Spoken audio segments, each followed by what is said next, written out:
as a big problem overall, simply because if I want to get my credentials, my certificate from my university, I contact them and they can send it to me probably within a few days. Or I go into a website that you can go to for many of the universities, and I can click and I can get that. But the problem can be solved, within a few days, not necessarily at the minute, right?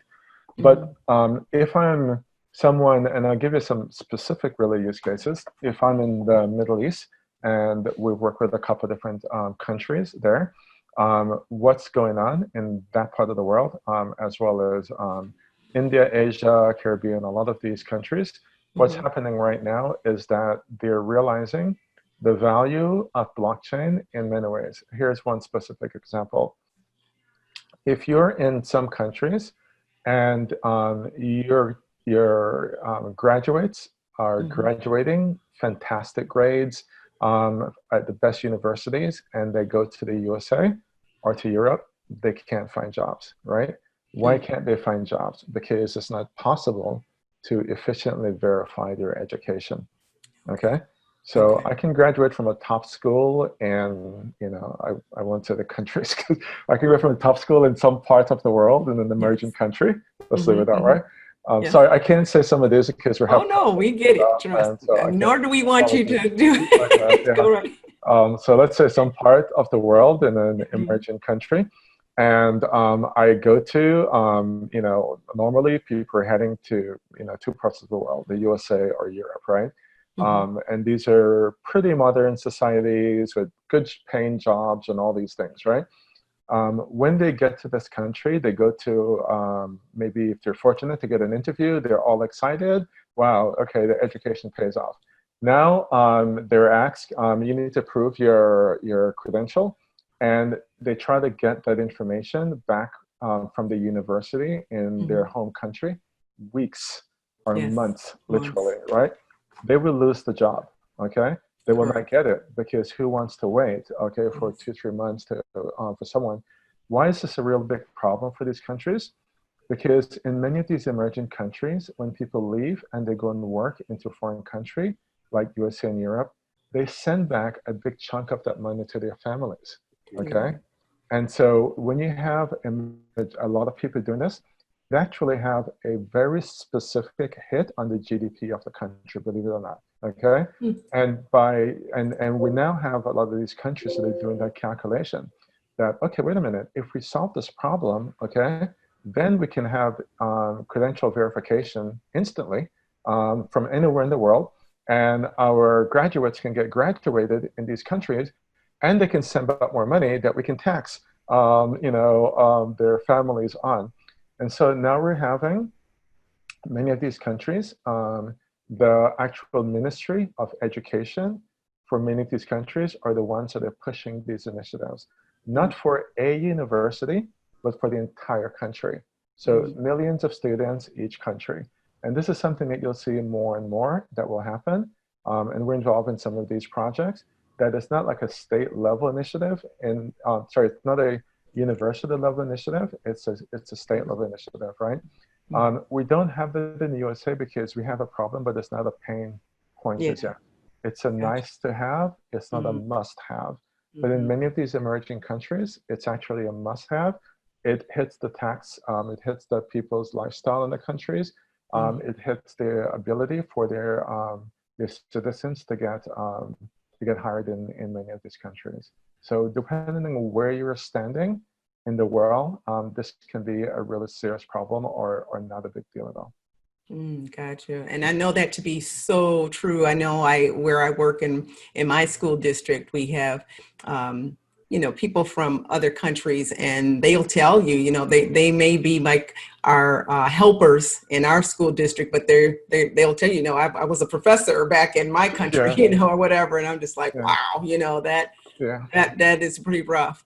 Well, tell me this then. So in thinking about blockchain, implementation and adoption in our country than in the US, then it sounds like it's really more of almost a marketing and education that would really advance it, I guess, in our country, because you really bring up a good point. But at this juncture, it's really more of like a vitamin, kind of nice to have kind of thing, not really a medicine at this point, or painkiller.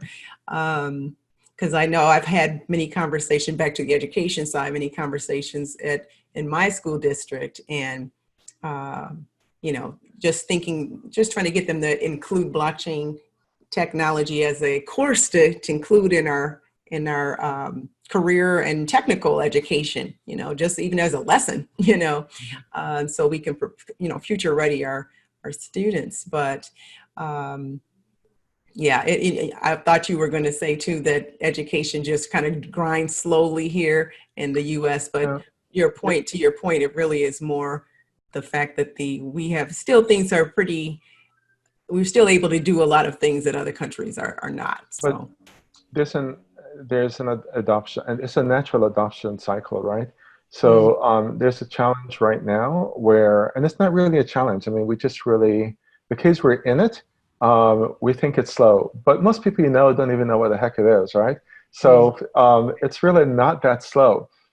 If you were to go back 4 years ago when I talked to someone about blockchain, their eyes just glazed over. They had no clue what was going on, right? If you that would be me too, I think 4 years ago, yeah. Right? I think we've been doing this for 3. Yeah. If you look 3 years, then people started talking about, Bitcoin. And then maybe 2.5 years ago, everyone's going mad about crypto, okay? Crypto, right? And then, in the last year, okay, people are like, oh yeah, I know what it is. But it's not crypto. Yeah, I know it's not crypto as well, right? So like a full year ago, not that long, really, a full year and a half ago, you said blockchain, people really literally thought you meant crypto. There's no separation in their mind, right? But now you say blockchain, people know that you mean blockchain, not crypto, okay? And so it's happening, right? And so what's really going on now is that, again, 2-3 years ago, you couldn't find an enterprise that was really doing any real experimentation. They're just reading the articles maybe. And now every major enterprise is doing some kind of research and experimentation on blockchain, but they're trying to find the actual use case. So now it becomes an adoption thing, right? We know it's cool. We believe it's going to have a big impact, but what can we do with it, right? And we don't want to go through all of this stuff. We want to just be able to find that value, okay? And so one of the things that I focus on heavily, is that I believe strongly that, and speaking to all of the blockchain developers, which I believe this audience is about, okay? It is about the user experience, okay? Yes, it is. Just throw everything else out the door. If you don't get the user experience right, then you're wasting your time, okay? That's just a fact, okay? Yeah. And I don't care what the underlying technology is, okay? Work on the user experience. You can build an entire application and not use blockchain and plug blockchain in after, okay? But if you start with blockchain, your application will be crap. So the way that I think about it is that for our platform, we build heavily on user experience, right? And one of the most flattering thing always is it's so easy. It's like, they don't even know, unless I tell you that you're using a blockchain application, you won't even know it's a blockchain application, right? And so the way that you have to think about this, okay, get away from this, it must be everything blockchain, decentralized, Okay, fantastic, love it. Yes, we're going to change the world. But today, okay, today, our technology stack says that blockchain is fantastic for linking all of this stuff across multiple enterprises, but it's terrible from a user experience point of view, okay? Go back to your mobile application that you're really good at and create a great user experience. Go back to your web tools. Go back, create really great user experience. Go use Angular. Build something beautiful, right? And solve the really hard problems underneath with blockchain and with smart contracts, right? Your clients don't need to know. They don't want to know. They don't care to know. They just want to know. They click something and it works the way that they expect to work. So this is the thing that if I would get on my soapbox and preach a little bit, okay? It's not about blockchain, it's about the user experience. Blockchain just enable you to do stuff that you couldn't do before, okay? Indeed. Stuff like multiple participant sharing of data. Stuff like being able to shift value from point A to point B anywhere in the world pretty much instantly, right? You know, stuff like self-executing contracts, right? If Yeah. you think about this, none of this is unique.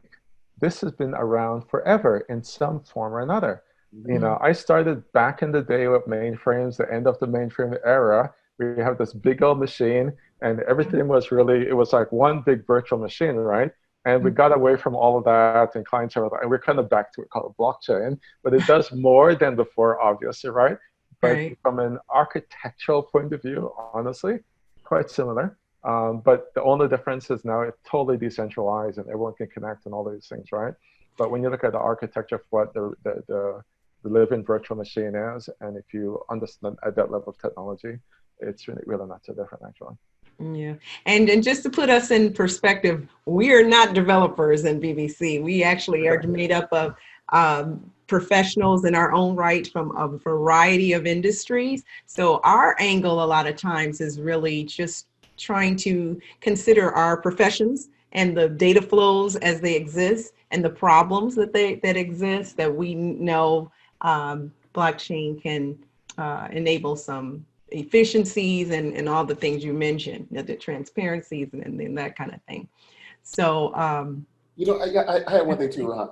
Look, Rohan, you're a tech OG. All right. So look, so let me just tell you, because I was hearing you talking, and you actually really led into a lot of what I was going to ask you, and that was looking back at previous real technological transformations and adoption and that sort of thing. And I wanted to ask you, like, where do you think we are on the timeline where it comes to blockchain going from, you know, at one point, you know, maybe there was a few houses that only had the internet and that kind of thing, and then dial up, and you're putting the disc in, and you're, you know, making that and making that noise or I whatever. was the person that called, yeah. Somebody picks up the phone and kicks you off and that sort of stuff. You're like, okay, this is a waste of time. Like all of that, but to the point of where we are right now. So like, where do you kind of see us at right now in this? Because, you know, you have seen it all and done it all. So you're like E.F. Hutton right now. When Rohan speaks,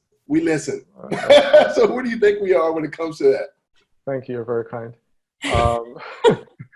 But actually, you know, speaking of being an educator, I literally started my career as a teacher. I was teaching computer science, computer programming, when I was in college. So it's what, 1984, 85, kind of thing like that. And this was the beginning of personal computers, right? We didn't have the Microsoft. Actually, Microsoft just started at the time, right? And so there's really been a lot of really cool innovation that's happened over the time, right? And I've been fortunate to be, you know, in the middle of all of those things, right? Because I love technology. I'm a tech geek, and I'm curious about all this thing. And so where we are now, it's a very good question. Actually, it's a super question. In fact, I'm writing a book about that actively right now, so it's a very appropriate question. So you'll hear phrases more and more that ends with 4.0, right? So you hear industry 4.0, you hear education 4.0, you hear banking 4.0. So all these 4.0 things, right? What it really, I wrote a paper about this a few years ago. It's on LinkedIn if you look at my profile. And it's really what I call the conversions of emerging technologies, right? And I worked with a company called Capital Group a few years ago as well. And they are like 2.3 trillion assets under management, financial services company. And what my job was really to tell them, guys, this is what the future is going to look like. You should be focused on this. You should invest in this. Blah, blah, blah. So I kind of have a pretty interesting perspective, right? And first, what is different now versus the last 30, 50 years in technology? You normally have one or two major technologies that are emerging at the same time. So you had your mainframe days, and then you had, you know, a relational database. I actually remember when relational databases started, believe it or not. And then you had, like, you know, personal computers were emerging around the same time, and servers or client servers. And then you had mobile, right? So you had like normally one or two major technologies emerging, right, at the same time. What's different about today? You have at least a dozen different major technologies that are emerging today. And that is, I mean, it's never happened in the history of mankind, right? And so these technologies are like, you know, from every area of tech, right? So you have like hardware, you know, the way that we think about chips, okay, it's completely changing. And literally today, we have stuff like nanochips, right? And nanochips are measured, they're so small, they measure by nanometers, right? You know, versus versus our normal chips that are our normal chips that we use in cell phone and stuff like that, right? Which are microchips, right? And then we have further in chips, you have stuff like neuromorphic computing, right?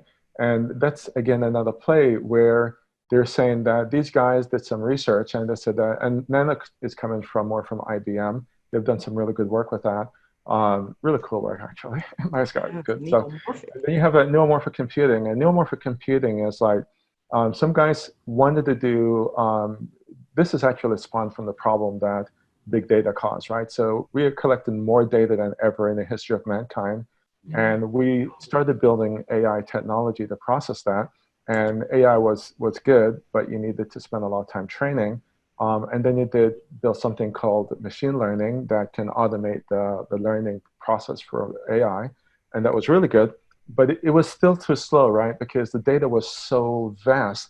And so we had some guys that got really frustrated and say, there's, you know, why is it all the innovation they're doing just couldn't get it fast enough? And they looked at the chip and they said, the way the chip bus is designed, it creates literally a bottleneck. And so it's not possible to continue to push enough data through it. So they're redesigning the chip and they're saying, what should we look at in redesigning this?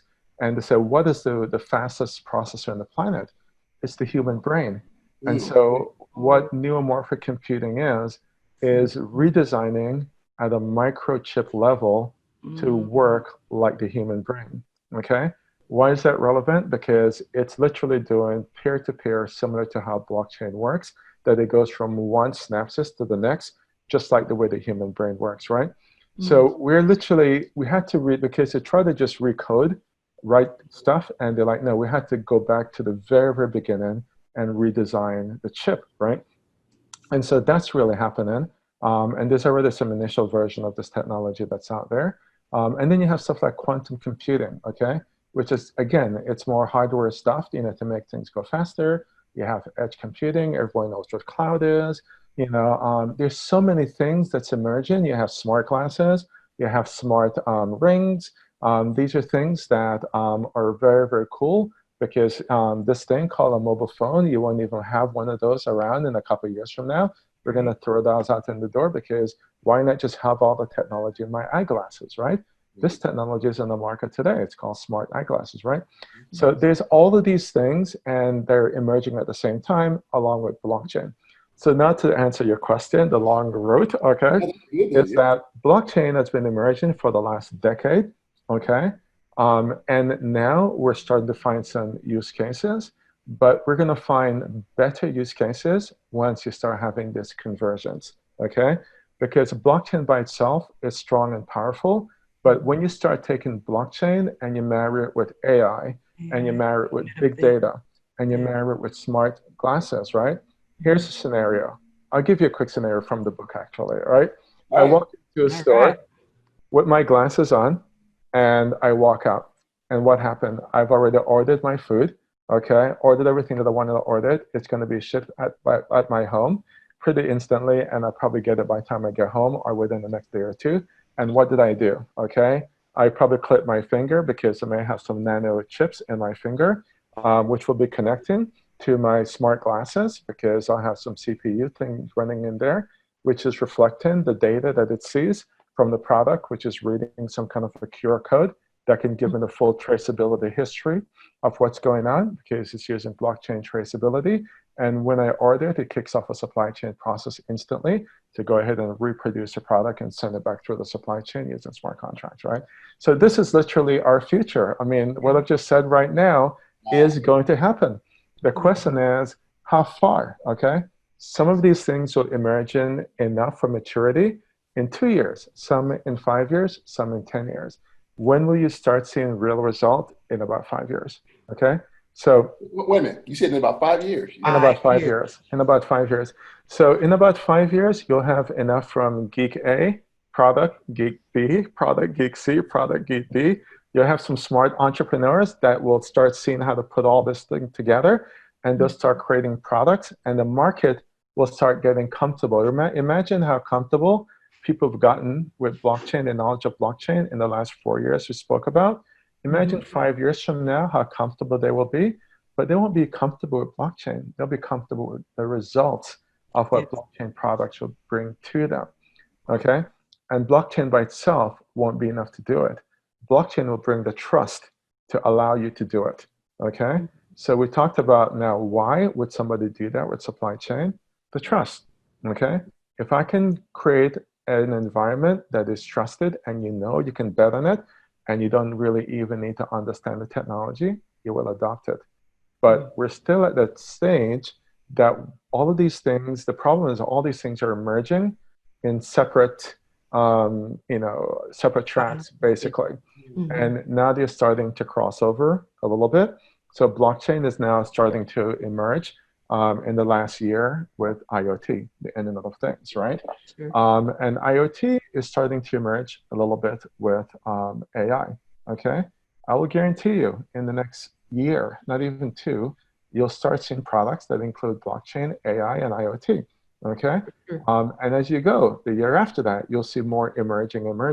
So as these technologies emerge, okay, together, okay, then you'll start seeing some really, really cool stuff that you can't even imagine now. It's going to be based on the creativity of the people that are behind building these kinds of solutions. And that's when you'll start seeing a much more massive adoption by enterprises and governments and consumers as well, because then it's not about the technology, it's about the end product. Okay, I gotta ask one thing. Do you have any kind of reservation, any kind of concern, especially when we start looking at neomorphic engineering and merging with AI? Do you have any kind of concern where you go, you know what, this could go not so good for humanity? How do you feel about that? I don't know if the guy that created the atom expected to build an atomic bomb from it, maybe they did, maybe they didn't, right? There's going to always be a double-edged sword to it, always, and there's nothing you can do about that. There isn't. We can, who thought you're going to use a plane to drop an entire building, right? So the bottom line is absolutely, there'll be people that are out there that will try every way possible to use this in every negative way. And likewise, you'll need to have people that's out there to stop that. And so as a technologist, I, of course, get concerned as a person, as a human being, about those use cases. But I have to be practical to know that I cannot stop it. And it is not, I don't want it to happen, but there are people who are tasked to focus on that. And everything that I've said that could create something negative, at the same time, there are people that are building stuff to counter those things as well. So I believe that as a matter of survival, we'll figure out how to counter the negative potential of those technologies.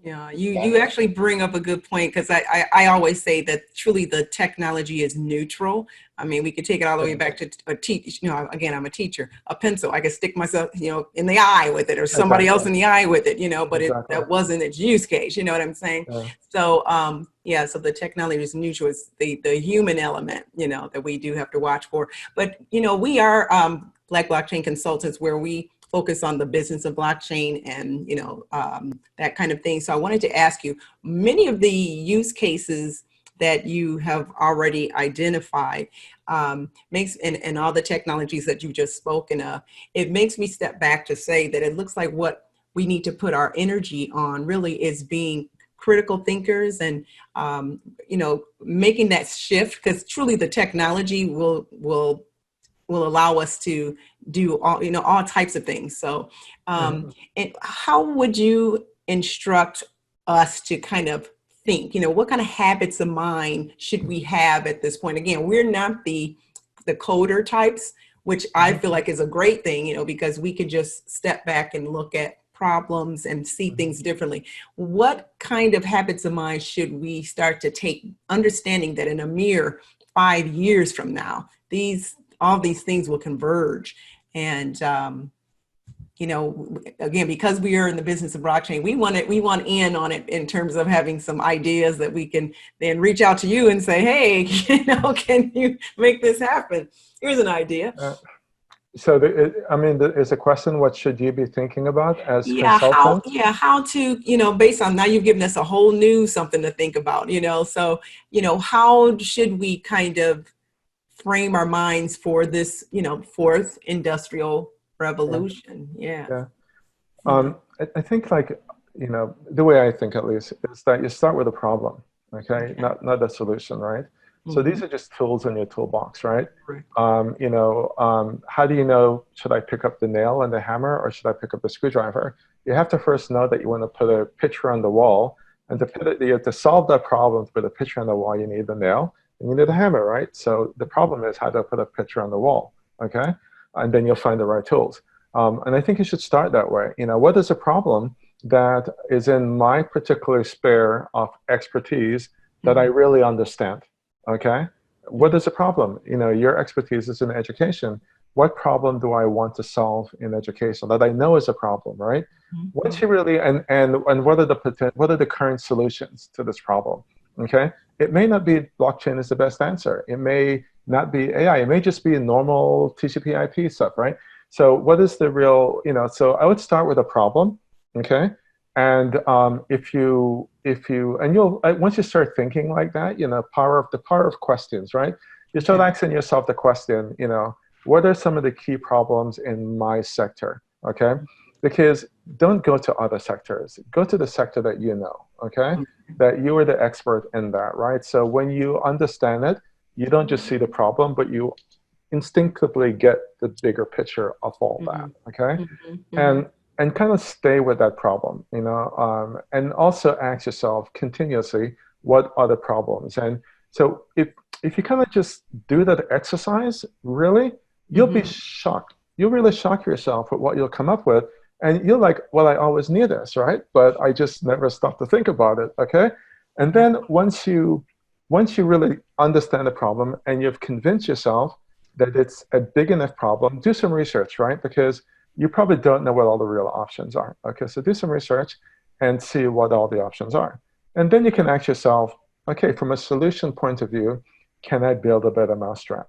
Okay, can I build something better, stronger, faster? Okay, and if you really can think that, and you don't have to even know the tools as yet, right? You just need to know problem, big problem, I understand it, I have some expertise and knowledge in that, okay? A potential solution, okay? Don't need to know the technology, just need to know that if I click A, B, and C, I should get D. I'm not getting D now. I need to click A, B, C, X, Y, Z, 1, 2, 3, before I get to D, right? So you've now cut down from 10 steps to 4 steps, okay? Wow, that's cool. Now, how do we build something to solve that? So the technology, I think, should come in last, okay? Once you know problem, solution, what do I use to solve that problem? So now problem is I need to put a picture on the wall. Okay, what kind of wall it is? Okay, what can I do with it? Oh, go get a nail. What do I need? I need a screwdriver? No, I need a hammer. Okay, all right, now I can go. And so you kind of take it that way. And you'll be surprised. Everyone have this capability already. They really, really do, right? We all have our own expertise, but it's just a matter of, what process do you use to get to that idea. And then as consultants, you can just go now and pitch that, if you have a way to solve it. And people are very interested in solving their problems, okay? So at that point, if you know the problem, you know what the potential solutions are, and you know now how to solve it, you can go back and say, I know the solution. And if you can get some kind of interest or commitment, you don't even have to spend $1 for anything I've said so far, okay? It's just walking through a workflow of thoughts, right? Yeah. Then you can go back and say, you know the solution, and you can use a PowerPoint, you can create it by yourself. And if they buy into it, then you go get the team and say, guys, I got a project, can you help me to build this, But you verify first, but then you kind of run the big picture idea. If I were to, can you help me? What do you think it could cost? Blah, blah, blah. Big picture. Yeah. You go pitch it. And if somebody says yes, then you've just now validated your idea. That's it. And you know what, I think, and again, I absolutely believe you. And I think a lot of times we need to have these discussions around problems, around people who already understand these other things, like you just mentioned. I think of the value, we talk about, we do talk a lot about the technology and that kind of thing, but I do want us to step back and be empowered that we already come with, insights into our specific sectors that we really can step back and really be empowered in recognizing that it starts with a problem. It really does. So you just confirm that for me. I have one, and I know we're almost. We're over time almost. Mark, but I have one question, and it's from Ola that I want to just pin out to you, Rohan, before we wrap up here. And he asked, how can blockchain be used for supply chain in government in terms of cyber supply chain risk management? That's a good question. Yeah. Right now, this is something that we know different government agencies are looking at. And the specific thing is, how do you help protect against, fraud and drug trafficking and stuff like this? Mm-hmm. And so blockchain is really great to protect the supply chain system itself. And so without blockchain, supply chain is open to all different kinds of hacking and fraud and being able to get different products through the supply chain. But with blockchain, you can go ahead and do end-to-end protection of the goods from the moment the goods was protected all the way to when the goods are received by the retailer. And so by being able to do that, this certainly helps government, border security patrol, those kinds of things as well. Excellent. Excellent. All right. Awesome. All right, this has been wonderful. We've got a lot of fodder here to work with, things to think about, things to work on. So we thank you so much, Rohan, and we welcome you back to, particularly talk to us about your book that's coming out. What's the title of it? No, just started working on it. I'm giving myself until the end of the year to do it. Okay. And it's going to be basically around the stuff that we spoke about. And I'm still working through that. So maybe once that's done, then, we'll connect as well. All right. Sounds good. All right. Well, I'll definitely get it. I mean, I'm looking forward to it. I can't wait. I know, right? I'm all about the futurist perspective. So this is exciting. Okay. Great. Well, thanks so much for your time. And just, again, guys, I just want to encourage you all to, really think about the problems that exist in your sector. Not all of us are, data scientists and engineers and all that kind of stuff, but we do know our space, and, we have the support here and Black Blockchain Consultants for those conversations. So thanks again for your time and have a good evening, everybody. Thanks for having me. Stay cool. Yes, thanks so much. Bye-bye now. Okay, bye.